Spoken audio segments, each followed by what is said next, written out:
राधे राधे जी। चलिए आज हम घर से बरसाना धाम के लिए निकल रहे हैं, तो आप हमारे साथ इसी प्रकार बने रहिए। देखिए सुबह के 4:20 हो चुके हैं। मैं फटाफट नहा कर आई और फिर मैंने नहाने के बाद अपने लड्डू गोपाल जी को उठाया और उन्हें जल पिलाया और मैंने मिश्री का भोग लगाया। मिश्री खा लीजिए कान्हा जी। मिश्री का भोग लगाने के बाद मैंने उन्हें प्यार से सहलाया और फिर मैंने उनकी ड्रेस निकाली। फटाफट ड्रेस निकाल के मैंने उनके नहाने की तैयारी करी, स्नान करवाया। ओम नमो भगवते वासुदेवाय। फिर मैंने उन्हें फटाफट तैयार करके मंगला आरती की। मंगला आरती करने के बाद हम आ गए। तैयार हो गई मैं, फटाफट तैयार हुई मैं क्योंकि बरसाने के लिए निकलना था। फिर मैंने फटाफट आटा लगाया और रोटी बनाई। रोटी बनाने के बाद मैंने कान्हा जी के लिए दूध गर्म किया और मैंने कहा उन्हें चूरमे का लड्डू और दूध का भोग लगा देती हूँ सुबह सुबह। और फिर मैंने मेरे कान्हा जी को भोग लगाया, चूरमे का लड्डू और दूध पिलाया उन्हें बड़े प्यार से। और फिर मेरी पोती को मैंने तैयार किया और बहुत खुश थी वो, बहुत एक्साइटेड थी कान्हा जी से मिलने के लिए, बांके बिहारी जी और राधा रानी से मिलने के लिए। और फिर हम निकल लिए गाड़ी की तरफ। हम सब गाड़ी में बैठे।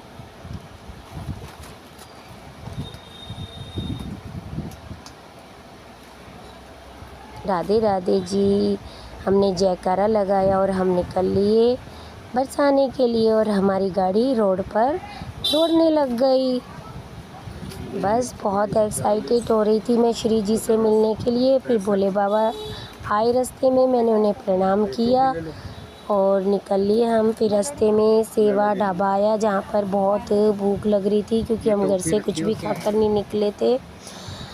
फिर हमने यहाँ पे भोले बाबा थे, हमने उनके दर्शन किए और मेरी पोती ने थोड़ा सा झूले के मज़े लिए।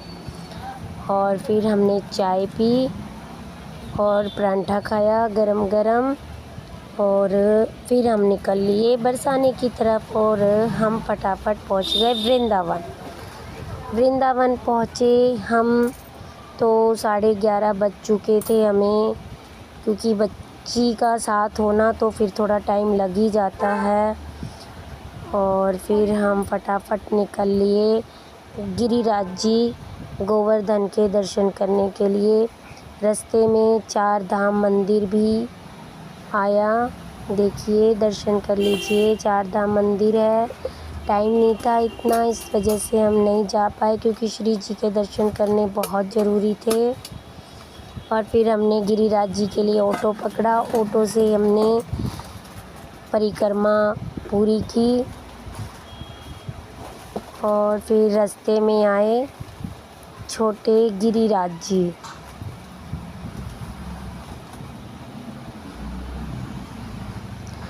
राधे कृष्ण का जाप लगाते हुए हम आगे बढ़ रहे थे। रास्ते में कुसुम कुंड आया। कुसुम कुंड से होते हुए देखिए अब तो गिरिराज जी का पर्वत इतना छोटा हो गया है कि बस एक दिन मुझे लगता है कि ये लुप्त ही हो जाएगा। मन को बहुत दुख होता है। लीजिए हम पहुंच गए गिरिराज जी के प्राचीन मंदिर में और फिर हमने गिरिराज जी के दर्शन किए।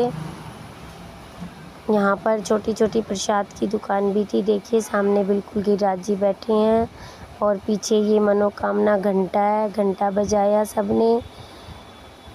और फिर हम पीछे के दरवाजे से ये लीजिए गिरिराज जी के दर्शन कर लीजिए। ये पर्वत है गिरिराज जी का। बहुत अच्छा लगता है दर्शन करने के बाद, जब मन खुश होता है। यहीं पर बाहर 2 बंदर भी बैठे थे जिन्होंने मेरा पल्ला पकड़ लिया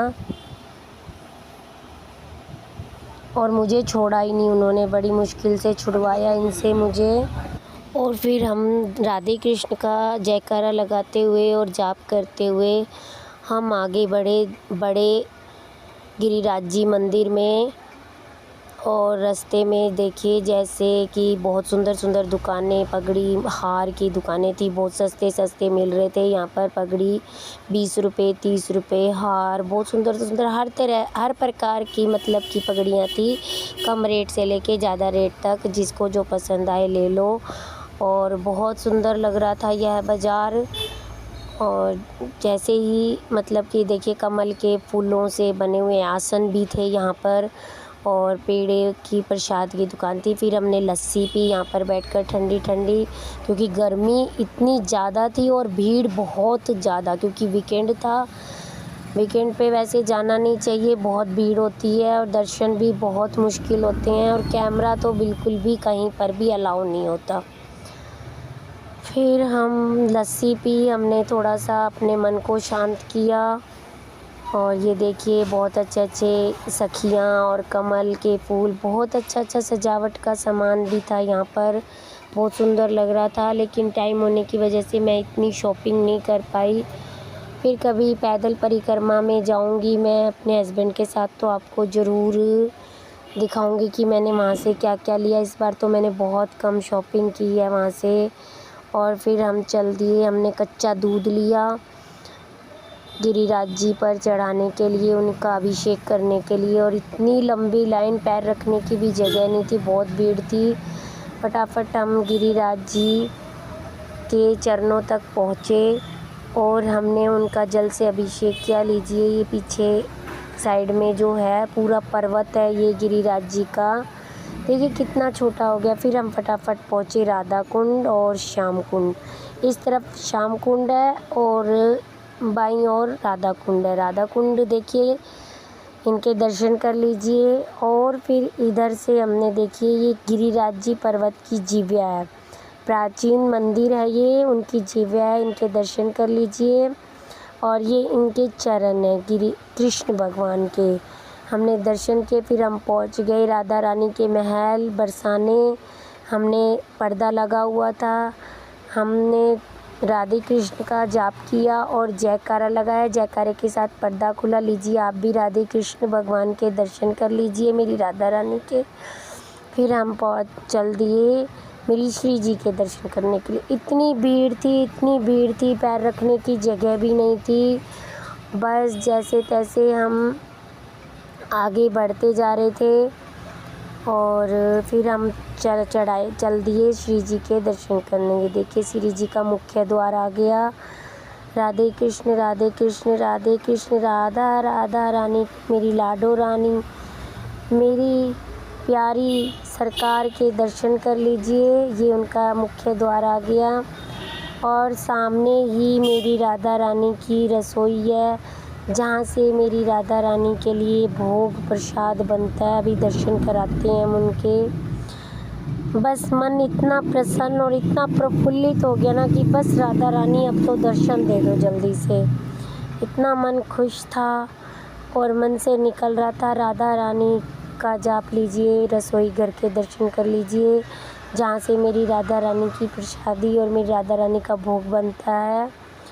अंदर तो नहीं जाने देते, बस जैसे तैसे मैंने एक झलक। लीजिए मेरी राधा रानी आ गई, मेरे कृष्ण भगवान आ गए, मेरी लाडो रानी के दर्शन कर लीजिए। मन इतना खुश हो जाता है ना श्री जी से मिलने के बाद कि मैं क्या बताऊँ आपको। मैंने राधा रानी के दर्शन किए और रात बहुत हो चुकी थी, भीड़ इतनी ज़्यादा थी, ट्रैफिक इतना ज़्यादा था, पूछो मत। और फिर हम निकल लिए, लीजिए बरसाने के दर्शन कर लीजिए, जहाँ मेरी राधा रानी ने अपने छोटे छोटे पैरों से यहाँ पर खेली हैं। वो भीड़ के कारण हम लेट हो गए थे, फिर हम चल दिए बांके बिहारी की